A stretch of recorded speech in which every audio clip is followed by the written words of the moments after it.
And today we have with us Elijah Pelofske, who is currently at LANL and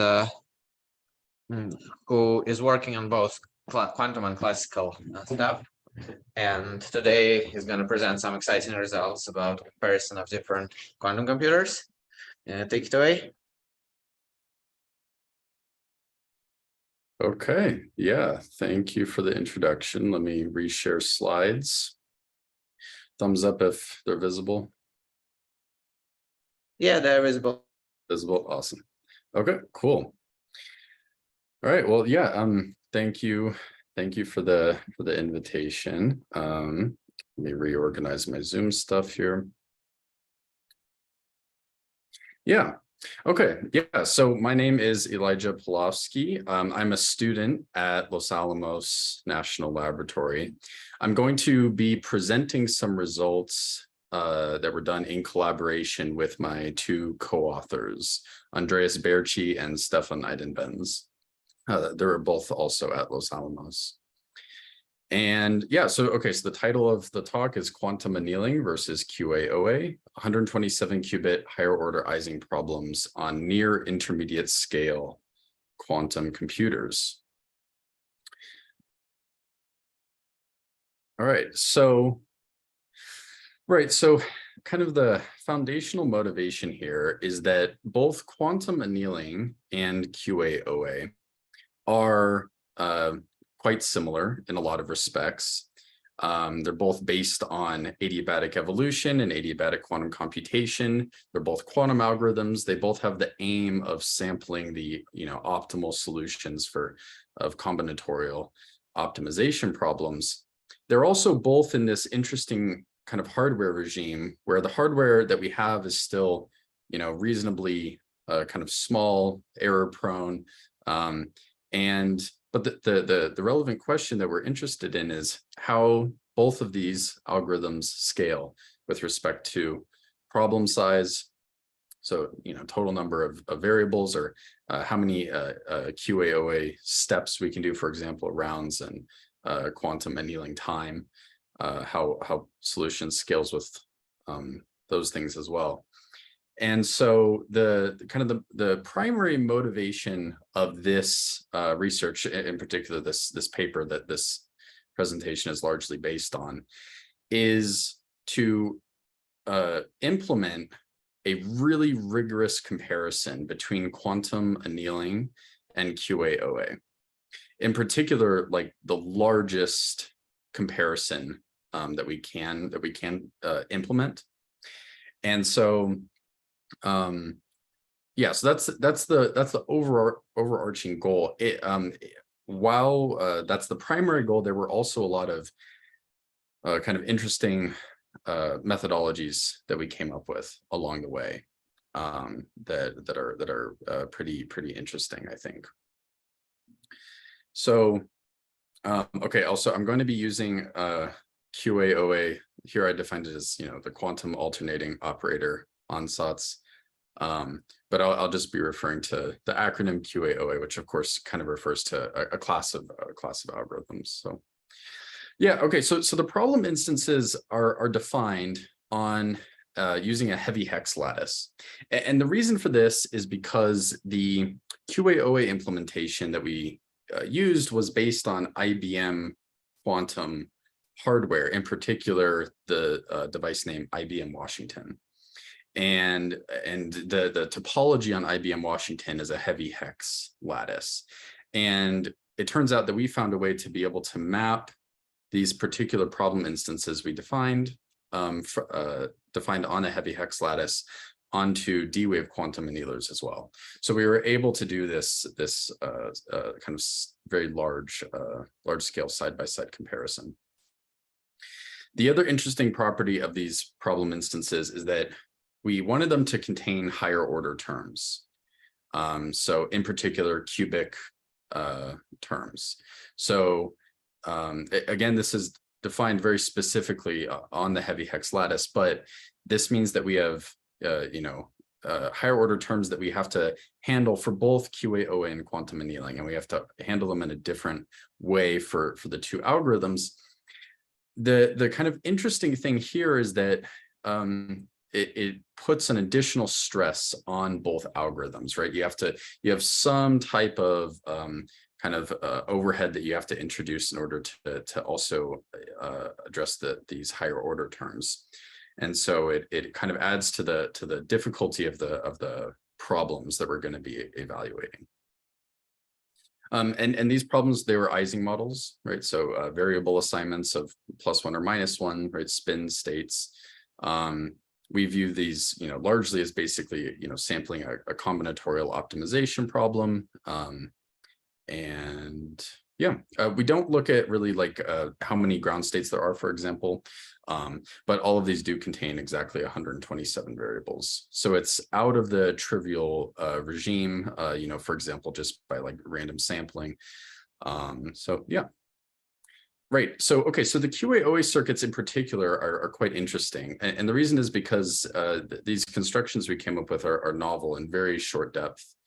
In particular, per round, there's a CNOT depth of six CNOTs per round. But this can be applied to the entire heavy hex lattice in parallel. And so the result of that is that you can kind of do, very large computations in the sense of large of, as many variables as is on the chip, or as qubits on the chip. But you are still limited by what depth you can do, of course, but with a CNOT depth of 6 per round, it means that we can get a pretty reasonable signal, even on current hardware. Something else that we did with the QAOA circuits was we applied digital dynamical decoupling, which is a type of error suppression technique that aims to hopefully alleviate some of the idle qubit errors in the circuits. And for the quantum annealing implementation, we were able to come up with this native embedding, in particular on the Pegasus hardware graph. And we used auxiliary terms in order to implement the order reduction for the cubic terms defined in our Ising model. And then for both QAOA and quantum annealing, we applied different types of parameter tuning in order to kind of try to get the best performance possible for both algorithms. All right, so let's start with the quantum alternating operator Ansatz. So the predecessor name for this, right, was quantum approximate optimization algorithm. Of course, these come under the same name. Quantum alternating operator Ansatz is just more general, so it allows for potentially different mixers.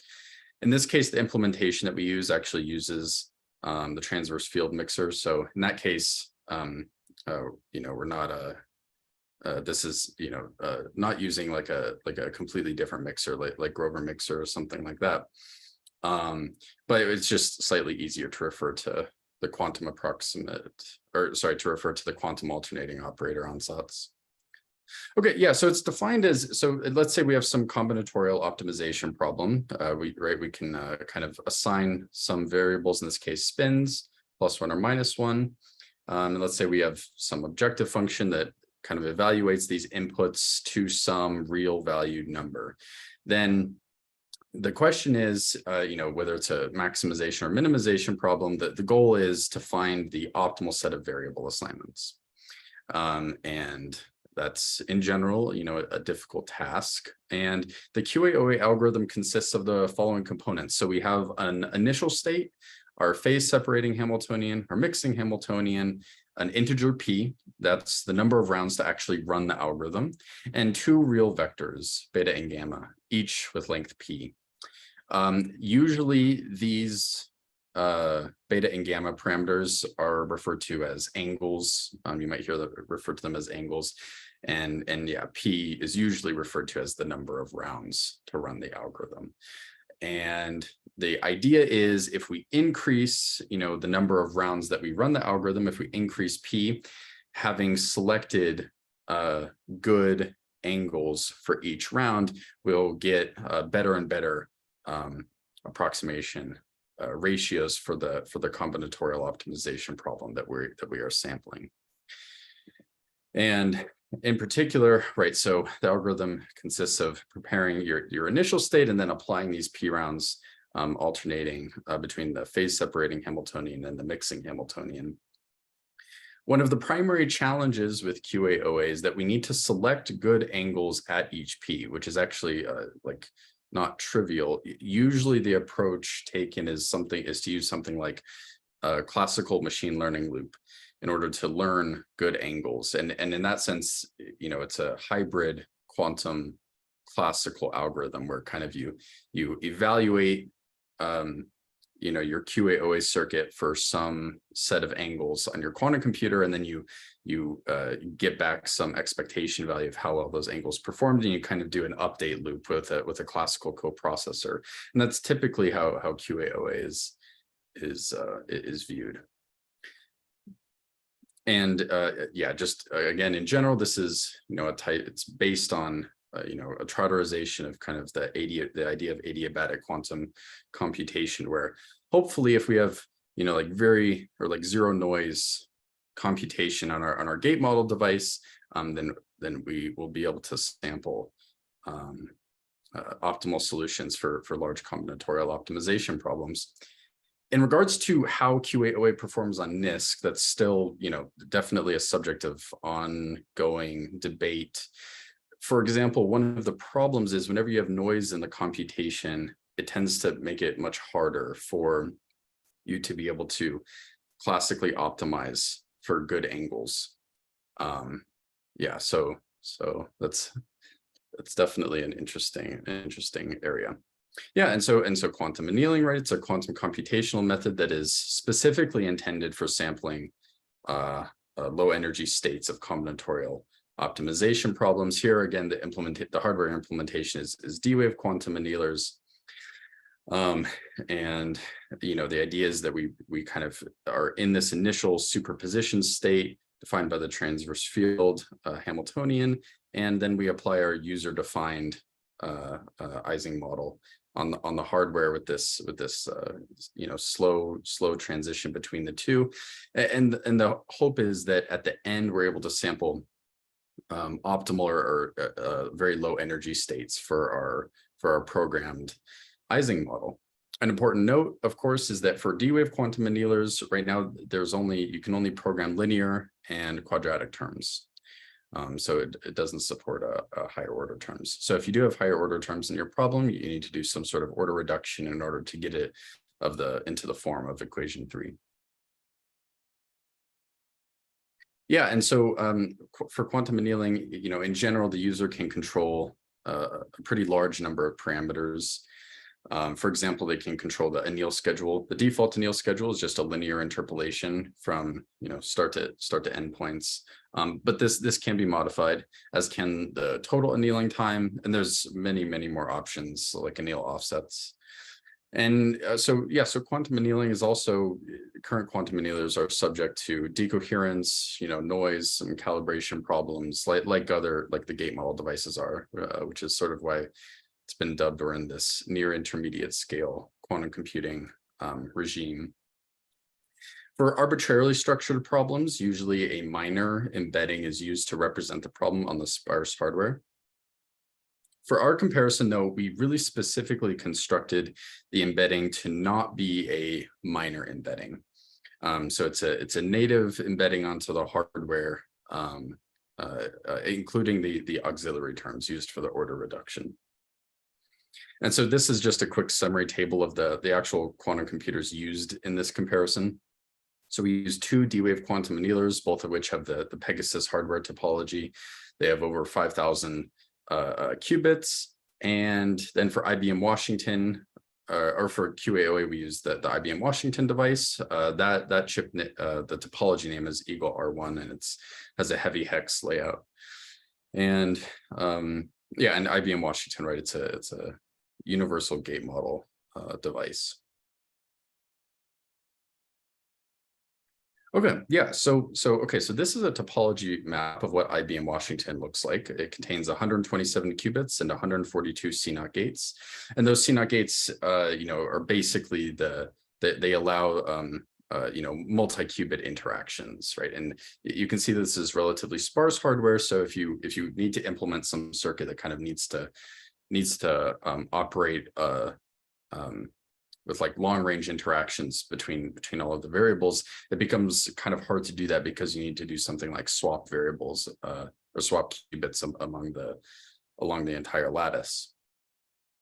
And so the other thing I should mention is, as of right now, the primary reason that we used IBM Washington for this was at the time of the experiments, and also right now, this is the largest gate model quantum computer that is kind of commercially available or available for cloud use, that sort of thing. And it's definitely the largest IBMQ device that's publicly available right now. And so right now there's additional 127 qubit quantum computers from IBM.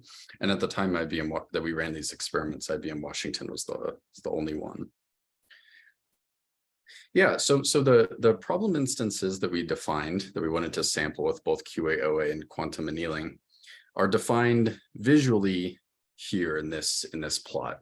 So what we've done is, first, we've just taken the hardware graph of IBM Washington, and we've assigned for each node, right, each qubit in the graph, we've just assigned either +1 or -1 to be the coefficient in the optimization problem. And then we've done the same for all of the edges, right, which represent the CNOT gates in the graph. And so in particular, the coefficient selection here of +1, -1 was just to kind of make the problem not super trivial, right? But also to not run into potentially like precision limitations on the devices.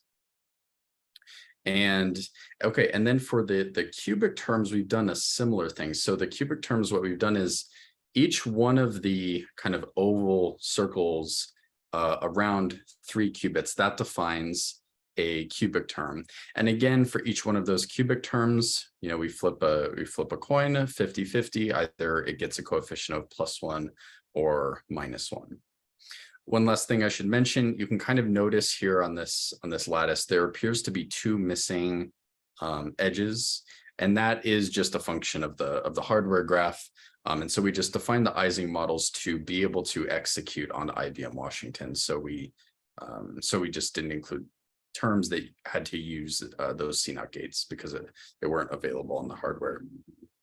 And okay, so this slide presents the diagram for the QAOA circuit construction. So again, so we're using just the kind of the standard transverse field mixer, and this is using the same structure as on the previous slide that defined the Ising model on the heavy hex lattice. But now what we're doing in this left-hand plot is we're able to 3-color the entire graph completely, okay? And so actually using this, we're able to get a pretty nice QAOA circuit construction that gets a CNOT depth of only 6 per round. Yeah, so the right-hand figure, this is in the paper that I'll link at the end for reference if you want to look at it in more detail. But yeah, you can see the kind of the primary component here, at least in terms of the gate depth used, is the phase separator, and that's parameterized by the gamma angles, and then the mixer is parameterized by the beta angles.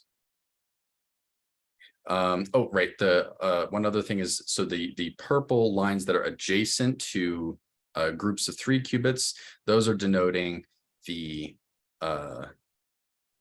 cubic terms for the Ising models. And the coloring used between the left-hand diagram and the right-hand circuit are consistent. So you can see where each of the angle rotations and where each of the CNOTs kind of comes from in the defined Ising model.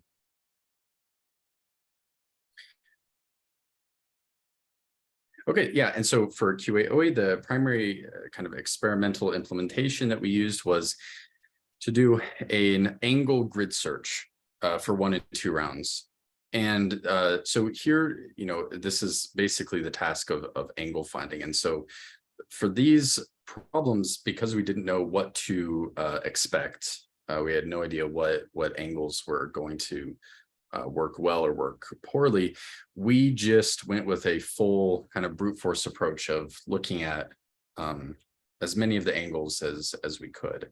And that turns into a lot of angle combinations, even for 1 and 2 rounds. I should note, though, that this is, we did this pretty intentionally and, knowing that we could do this for low rounds. But for higher rounds, this type of approach is just not scalable. And so some other, method, some sort of classical feedback loop would definitely need to be utilized. For the angle kind of search space, there's a number of angle symmetries that can be used or that can be kind of taken advantage of that we don't actually need to do, for example, like a full angle search between, say, 0 and 2 pi, something like that.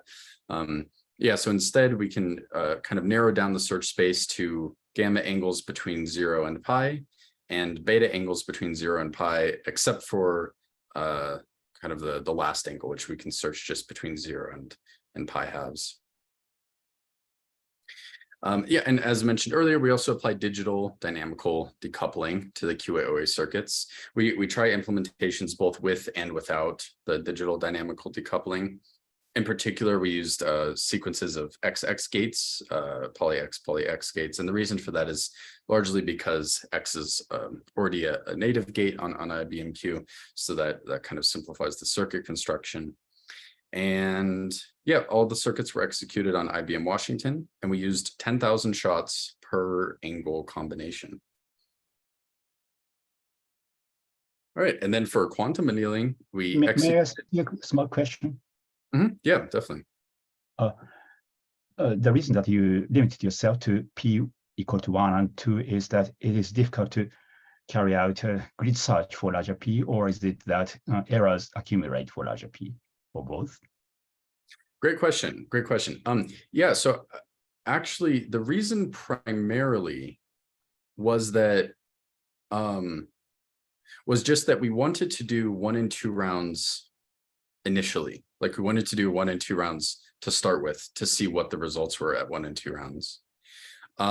We do actually, right now we're actively trying to push it to higher rounds.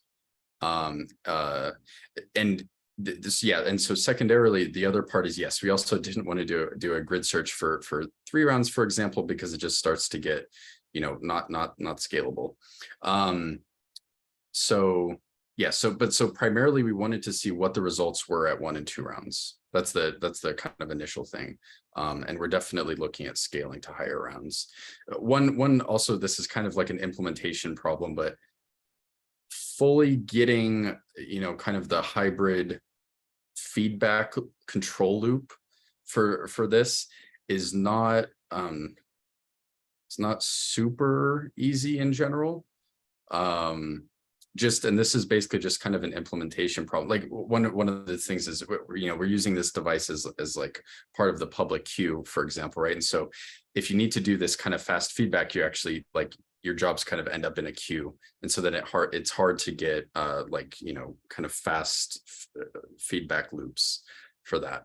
But yeah, we're definitely interested in scaling to higher rounds. And importantly, we think that the very short depth circuit construction is actually quite nice to be able to go to higher rounds. But then the problem is angle finding. So yeah. Thank you. Yeah, thank you. Yeah, so the Ising models, we executed the Ising models in Advantage. The chip names are Advantage 4.1 and Advantage 6.1. They're both D-Wave quantum annealers. We used a range of annealing times, 2000 microseconds to half a microsecond. We also tried a range of modified annealing schedules, including with pauses. We took 500 samples for each parameter combination. We also kind of tiled the problem instances as much as we could onto the chips, so like execute them in parallel. And that increased the number of samples we can obtain and also reduces any local biases that may occur for one particular embedding. And then all other parameters were set to default, except programming and readout thermalization, which we set to 0 microseconds. Okay, so this plot is showing how the actual quantum annealing embedding worked. So this plot is a little, again, this is actually in the paper. So, you know, if you want to go and examine it in detail, it's possible to do so. It's a reasonably high resolution figure. So the process is on the left-hand side, what we're showing is for any two cubic terms, or for the two possible cubic terms, meaning a coefficient of +1 or coefficient of -1, we can utilize two different order, hardware native order reduction methodologies. So the top one, as you can see, so okay, so the green nodes are all denoting auxiliary qubits used in the order reduction. Green edges are denoting the auxiliary couplers, quadratic terms used in the order reduction. And then the red are denoting the original Ising model coefficients. And so, okay, so the top kind of order reduction process is showing that using two auxiliary variables, two auxiliary qubits, we're able to perform, you know, we're able to get this order reduction. But the problem is on Pegasus, we can't always use that single order reduction just because we can't kind of repeatedly tile it in a sequence. And so what we have to do is we have to switch alternatingly to a different order reduction, and that's shown in the kind of bottom arrow workflow portion. And so there it partially uses a clique of size 4, which is the largest clique available on Pegasus. So it takes advantage of that part of the hardware as well. And yeah, okay, and then it's a very similar setup that happens for the case of if the cubic term has a coefficient of -1. And so basically combining these, what we're able to do is alternatingly apply one of these order reductions in sequence on the Pegasus architecture in order to get a fully hardware native embedding, which took quite a bit of working out to get that right. I should also just clarify. So order reduction refers to the process of adding auxiliary or ancillary variables to your problem such that you no longer have the higher order term, but that kind of the constraints imposed by this higher order term are now present in your order reduced Ising or QAOA. And the result of that is that what that means is that if you optimally solve your now order reduced Ising, your ground state will match the original problem. The only overhead that comes with this is that now you have extra variables and extra couplers in this case, right? Couplers and qubits that are used.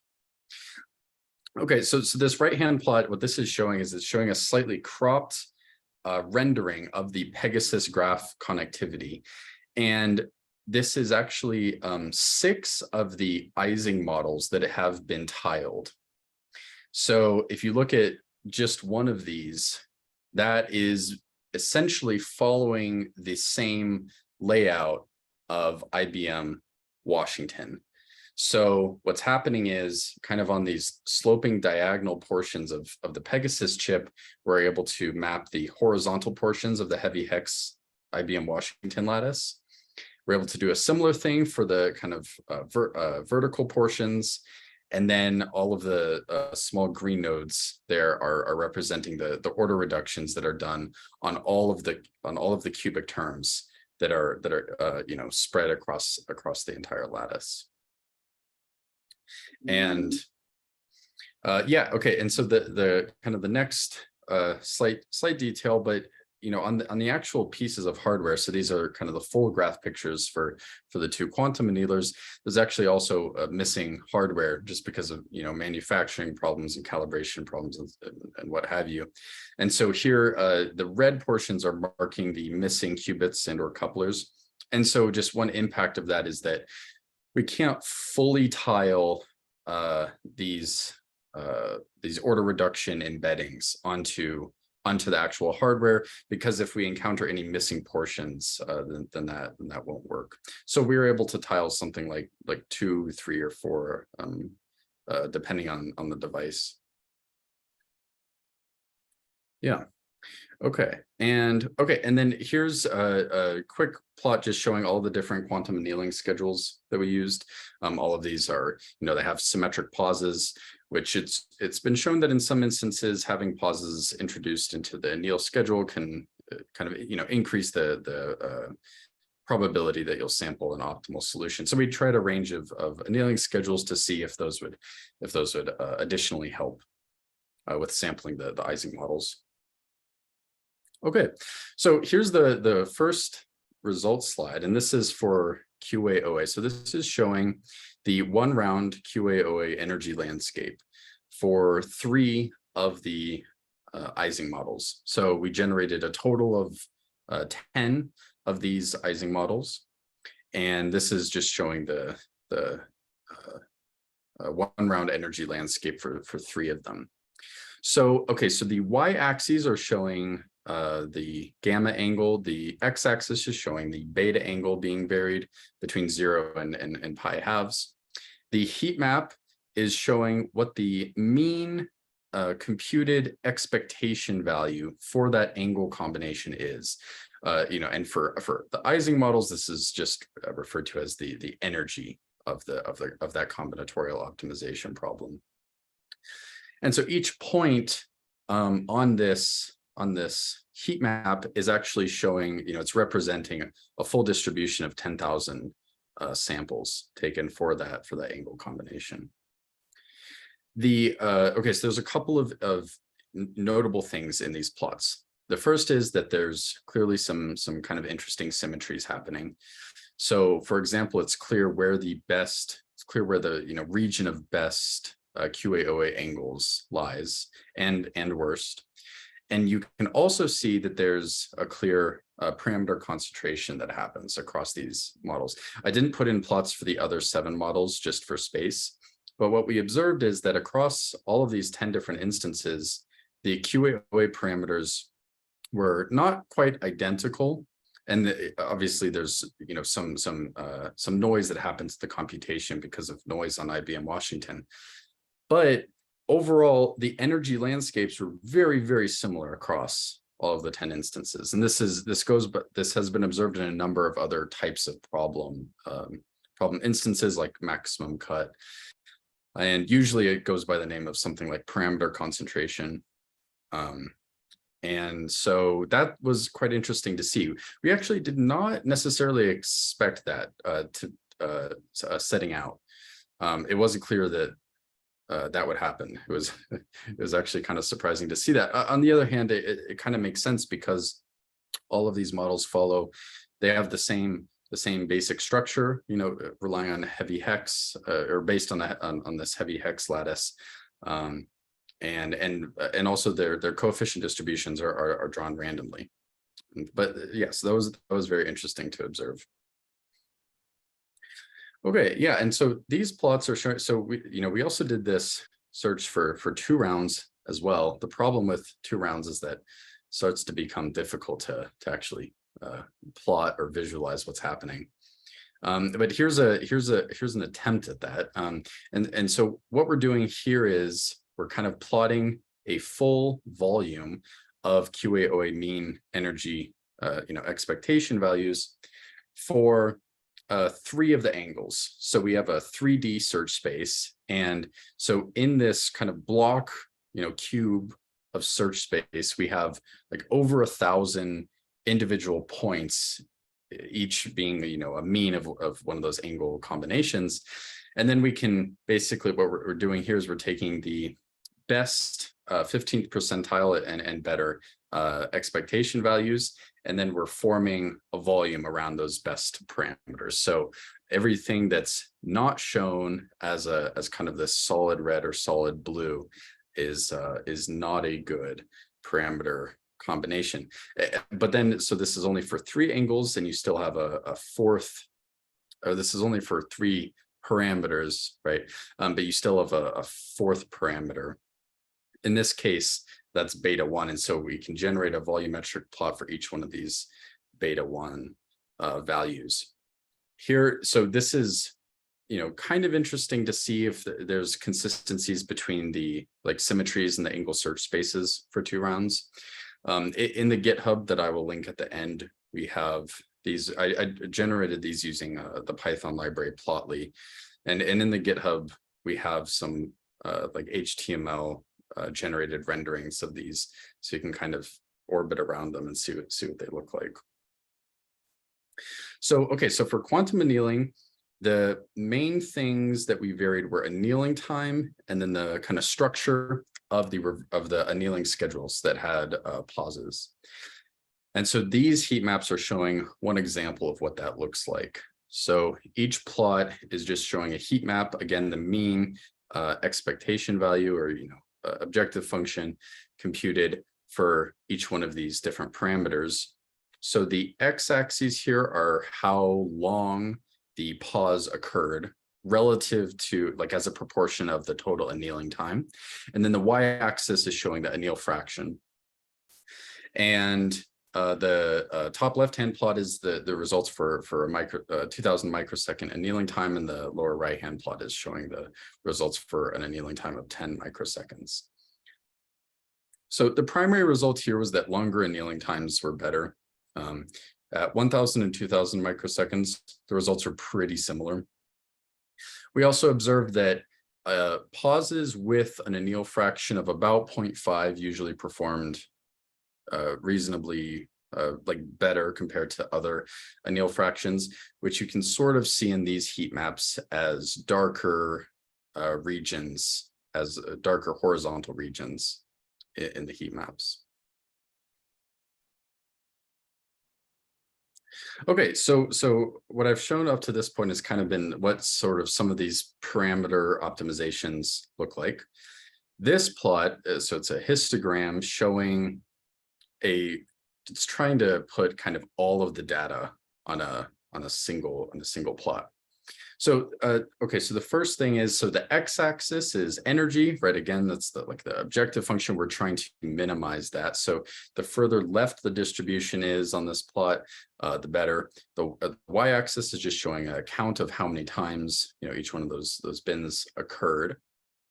The solid vertical lines are showing the absolute minimum energy found in that distribution. Their color corresponds to the full histogram distribution. The dashed lines, the dashed vertical lines are showing the mean of those distributions. On this plot, we're also showing results from simulated annealing. So here we just ran kind of the default D-Wave SDK simulated annealing implementation on these Ising models. We actually needed to perform order reduction on the models for simulated annealing as well. And okay, yeah, so the primary result here is that quantum annealing performs, measurably much better than QAOA. The other interesting thing to look at here is just, okay, where's random sampling, right? If for the gate model devices, if the circuit depth becomes way too long and we accumulate too many errors, then we expect the result to basically look like random sampling. And here we see that the QAOA distribution is also measurably different than random sampling. So it's better than random sampling. And yeah, and the other thing that we can see is that simulated annealing and quantum annealing perform very, very similarly, which is approximately to be expected for this. There's slight variations on this plot for each of the 10 Ising models, right? This is just an example one. Let's see. Okay, yeah, the other somewhat interesting thing here is that we also looked at, right? So we tried these QAOA circuits with and without with and without digital dynamical decoupling. And what we found was that basically, the performance gains from using digital dynamical decoupling were pretty small, but they did seem to be there, in particular for 2-round QAOA. And we think this is likely because of the additional idle time introduced for 2-round QAOA. And so then you just have potentially, more computation time on some of the qubits to hopefully mitigate some errors. May I ask a question again? Yeah, definitely. These results were obtained by using the best set of parameters that you showed before for QA and QAOA as well. Oh, yep. Sorry. Yep. I forgot to mention that. Yeah, exactly. So this distribution is showing both for QA and QAOA the best. So it's the best, the parameter combination that gave the best mean energy. And we're plotting, yeah, so best mean energy. And then we're plotting the same, the distributions for both the 2 QAOA devices and then 1 and 2-round QAOA with and without dynamical decoupling. So that's why there's like so many things being plotted. So yes, yep, you're absolutely right. Okay. Thank you. Yep. Okay. Yeah, and so, okay, so here's another distribution that is, so this is a different problem instance, but it's, as you can see, it's pretty similar to the previous distribution. Definitely not quite identical. In particular, some of the differences of whether 1 or 2-round performs slightly better or slightly worse are relatively similar.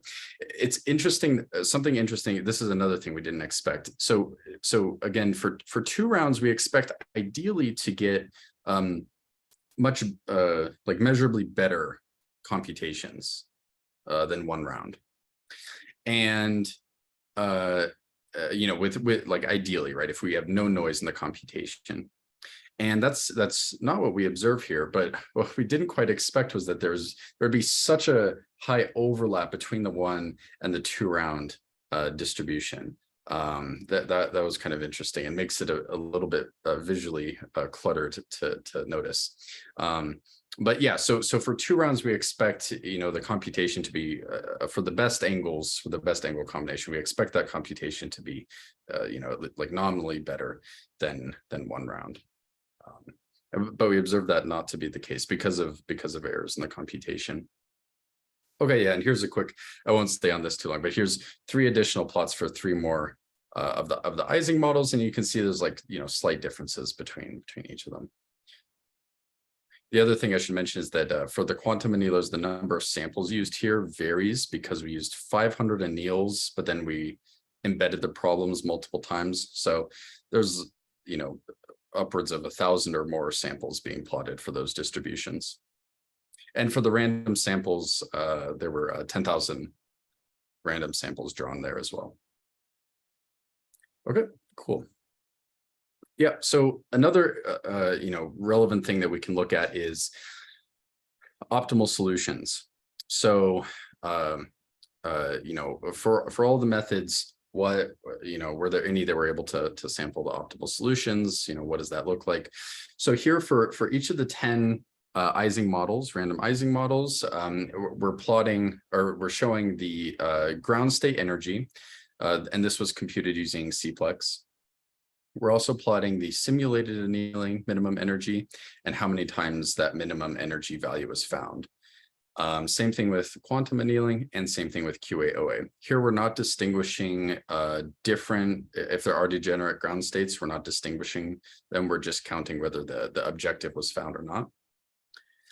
And as you can see, the QAOA minimum energy is noticeably I don't know, maybe approximately half from 0 of what the minimums are.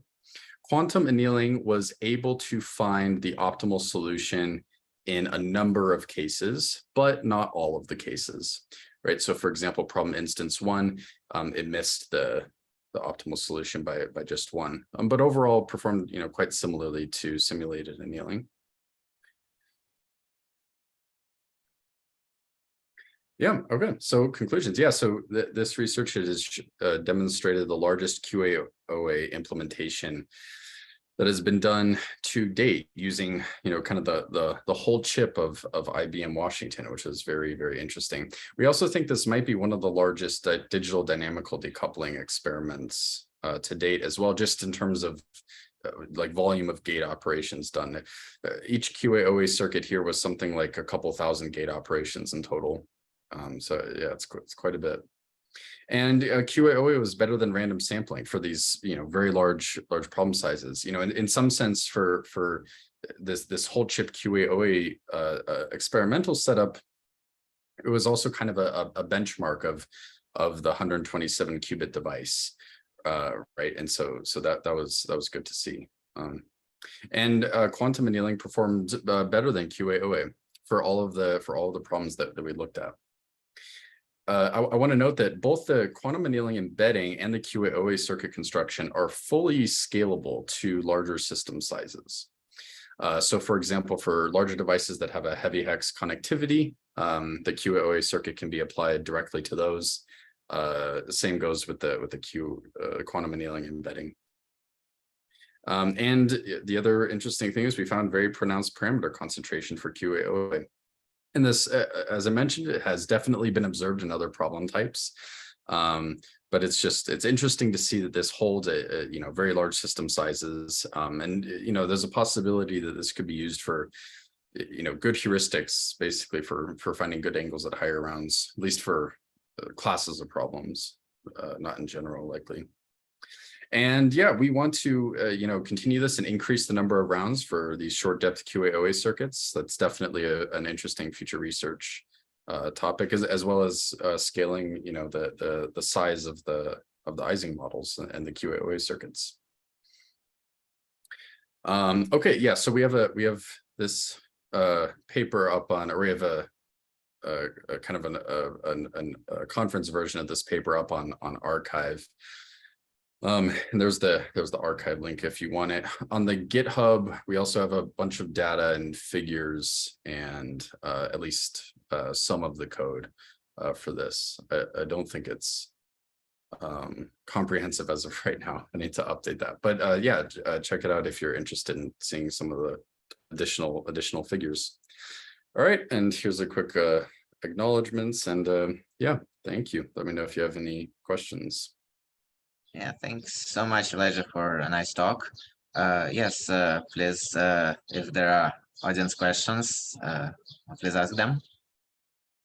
Yeah, may I again ask a question?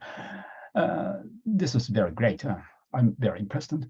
I'd like to know, what do you think is the reason for such a big difference in the performance between QA and QAOA? Is it a matter of noise in the IBM chip, or is it something more fundamental? Yeah, great question. Yeah, so actually, this research is kind of we've been doing this for a number of months, and it's still ongoing, like as of right now. And one of the things that we figured out like relatively recently, which was actually not super trivial, is that we can classically simulate the QAOA circuits at least for 1 and 2 rounds, not for higher rounds, because then we have to simulate. Basically, the way that you can do it is you can end up breaking the Ising models, and the circuits are sparse enough that you can kind of simulate subportions of the circuit that are less than 32 qubits. And that's possible to do. It's not terribly trivial to do because they're still pretty large, but you can actually do that. And yeah, okay, so you can actually do that, and it requires like basically executing, just a ton of quantum circuits.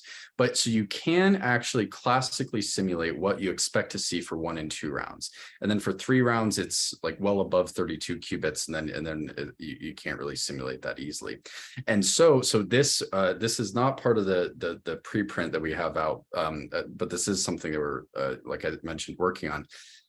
Basically, what we found was that actually for 1 and 2 rounds, the classical simulation shows that it's not just because of noise that QAOA didn't perform well at 1 and 2 rounds. Basically,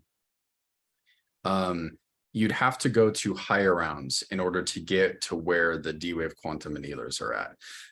We don't know where that number is, mostly because then we can't simulate past two rounds. But yeah, I don't know. Based on the numbers that, it looks like, I don't know, maybe something around 4 or 5 or 6 rounds, something like there, you start to get, to kind of to where D-wave is at. And so what we saw was that definitely the noise in the computation from IBM Washington was definitely a big factor. The classical simulation showed that you could get to about a mean energy of about 100 using 1 and 2 rounds, like in this region. But yeah, so you'd probably need to go to higher rounds. And so the answer there is basically noise plus the number of rounds. That's the main thing. So we'd want definitely lower noise on the gate model device, plus push the number of rounds, something like past 3 and 4, and then we think we'd be able to see more comparable performance. Okay, that's very, very difficult to do on the classical computer. Thank you very much. Yes, definitely. Agreed. It is. Let me also ask a question. So this is one of the few experiments that used the entire 127 qubit chip. So would you say that the performance is consistent with what you would expect from a single qubit gate and 2 qubit gate fidelities that they report? Oh, interesting. Yeah. I have a plot. I should have put it in somewhere here. We actually plotted like basically looking at the distribution of the calibrated gate errors for IBM Washington. And yeah, I mean, so the hard part, it's really hard to say, to kind of project from gate errors, or really kind of a lot of these types of benchmarks up to something like application of QAOA. But I guess I would say, yeah, in general, I think it is approximately what we would expect.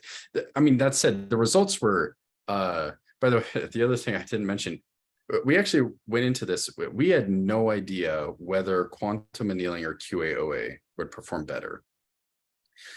We started to get an idea once we ran the experiments, but in particular, adding the higher order terms, we were hoping would stress both algorithms enough that, I don't know, maybe there were similar, but we really had no idea. So I guess I would say a priori, I don't know what we expected, even given the gate calibration errors in IBM Washington. But yeah, I would say it's like roughly in line. It's like we're doing thousands of gate operations, and so you can basically imagine, whatever that error rate is, kind of multiplied by like thousands of operations. Yeah, it's going to be pretty noisy. I don't remember what the mean CNOT error was for IBM Washington. It was maybe something like 99.9%. I want to say something around there, maybe like 99.5 or something. And so, yeah, I think that's roughly what's to be expected. And IBM, like I mentioned, they now have like lower noise versions of the same 127 qubit heavy hex chip. So we're also interested to see what happens on those chips as well. Another quick question. So what is the depth per layer of QAOA that you got after all the dust settles? Yeah, so so basically we usually look at the CNOT depth, because that is usually what has the higher error rate. And so here it's a CNOT depth of 6 per round, which is quite low depth. That said, of course, the reason is because it's on these very custom connectivity models. And if you include the gate depth, single qubit gates, which of course are shorter and lower error rate, it's higher. But yeah, CNOT depth of 6. Thanks. Are there further questions? If not, then thank you again for a very nice talk. I will stop the recording here and